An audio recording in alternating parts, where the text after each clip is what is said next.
warahmatullahi wabarakatuh. Pertama-tama yang kami hormati dosen pengampu Insinyur Haja Neti Nurlanawati MM. Dan sebelumnya perkenalkan, nama saya Rina Sonia dan rekan saya Apita Kristiani dan Adi Firmansyah dari manajemen 17F. Di sini kami akan mempresentasikan tentang teori pengambilan keputusan pada UKM mie ayam dan bakso. Nama UKM usaha mie ayam dan bakso, jenis UKM usaha dagang yang beralamat di Jalan Kota Karya, Dusun Kedung Mundu, RT 12 RW 4, Desa Kota Karya, Kecamatan Kota Waluya, Kabupaten Karawang. Tujuannya yang pertama, mengidentifikasi permasalahan yang terjadi pada UKM mie ayam dan bakso. Yang kedua, membuat alternatif keputusan dari permasalahan. Yang ketiga, melakukan analisis pengambilan keputusan dalam kondisi beresiko. Adapun identifikasi masalahnya, usaha yang sedang dijalankan adalah usaha dalam bidang kuliner, yaitu mie ayam dan bakso. Usaha ini sudah berjalan kurang lebih selama 15 tahun, yang beralamat di Jalan Kota Karya, Dusun Kedung Mundu, RT 12 RW 4, Desa Kota Karya, Kecamatan Kota Waluya, Kabupaten Karawang.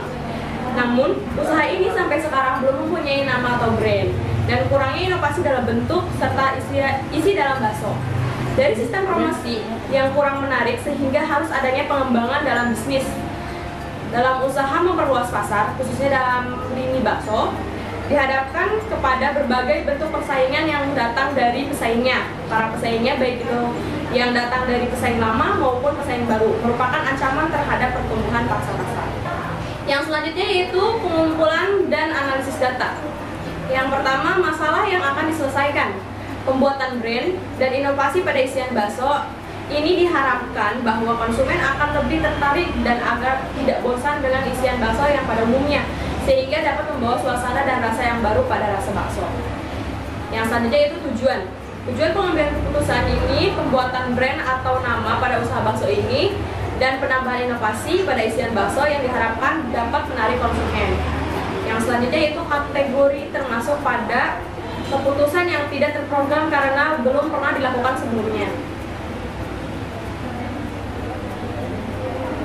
Yang selanjutnya yaitu data yang terkumpul, dan berikut adalah data-data yang terkumpul yang telah kami analisis.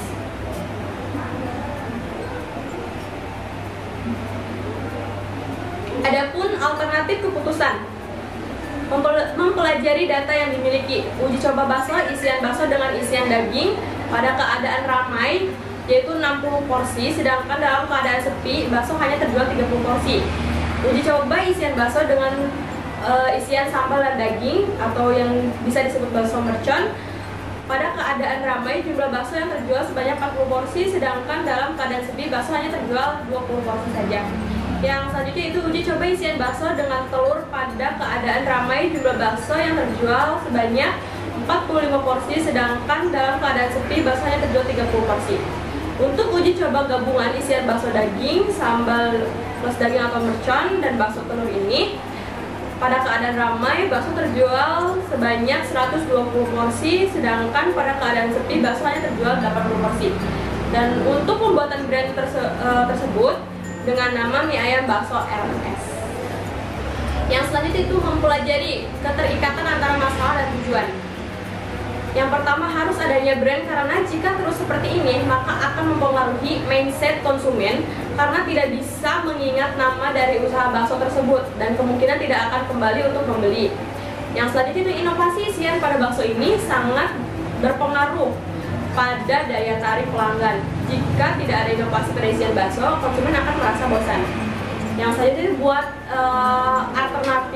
buatlah alternatif solusi untuk pemecahan masalah. Yang pertama, pembuatan brand. Yang kedua, inovasi bentuk bakso. Yang ketiga, inovasi pada isian bakso seperti isian daging dan sambal atau mercon, dan isian telur serta dan lain-lain. Dan yang selanjutnya yaitu analisis pengambilan keputusan dalam kondisi beresiko. Yang pertama, menggunakan metode pengambilan keputusan dalam kondisi beresiko.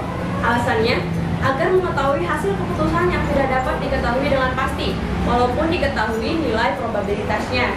Analisis perhitungan kondisi yang dipilih ialah menggunakan EMP dan EOL. Yang selanjutnya yaitu kesimpulan.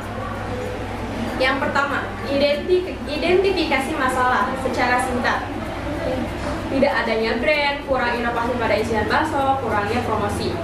Yang kedua yaitu alternatif keputusan. Yang pertama pembuatan brand, inovasi bentuk bakso, inovasi pada isian bakso. Yang selanjutnya yaitu yang ketiga, metode pengambilan keputusan yang digunakan dari hasil perhitungan. Pengambilan keputusan pada kondisi berisiko menggunakan EMP, tabel keputusan UKM, bakso dan mie ayam ini dengan menggunakan EMP. Nah, dari 4 alternatif tersebut, maka ada 2 pilihan yang sama hasilnya, yaitu 100 porsi. Dari hasil di atas, yang terbaik adalah isian yang banyak varian seperti isian daging, mercon, dan isian telur. Maka keputusan ini harus berdasarkan pemikiran logis atau logical thinking dan data. Yang pertama, pemikiran logis. Untuk dapat menjual jumlah porsi yang sama, lebih menguntungkan mana? Mengambil semua isian dengan banyaknya varian isian bakso, usaha ini akan memproduksi 100 porsi. Yang kedua yaitu cari data hal-hal lain yang perlu dipertimbangkan. Yang ketiga, adakah hal yang menyangkut organisasi atau perusahaan atau rasa empati yang harus dipertimbangkan. Misalnya, setelah pertimbangan-pertimbangan tersebut diuraikan, maka keputusannya adalah dengan mengambil semua isian pada bakso ini, maka dengan banyaknya varian isian bakso, usaha ini akan memproduksi 100 porsi dan mendapatkan keuntungan yang lebih. Yang kedua yaitu pengambilan keputusan pada kondisi berisiko menggunakan EOL. Berikut adalah tabel keputusan UKM, mie ayam dan bakso dengan menggunakan EOL. Yang selanjutnya yaitu uraian jawaban sama dengan pengambilan keputusan menggunakan perhitungan EMP, karena paling sedikit ruginya itu adalah alternatif depan. Tetapi ada yang tidak terdeteksi yaitu gaji atau kompensasi karyawan. Di sini menggunakan pemikiran logis bahwa dengan mengambil semua isian pada bakso, maka dengan banyaknya varian isi bakso, usaha ini akan mendapatkan keuntungan yang lebih. Selanjutnya yaitu alasan. Dari hasil perhitungan EMP dan EOL, maka setelah pertimbangan-pertimbangan tersebut diuraikan, maka keputusannya adalah dengan mengambil semua isian pada bakso, maka dengan banyaknya varian isi bakso, usaha ini akan mendapatkan keuntungan yang lebih. Sekian pemaparan dari kami. Kurang lebih mohon maaf. Wassalamualaikum warahmatullahi wabarakatuh.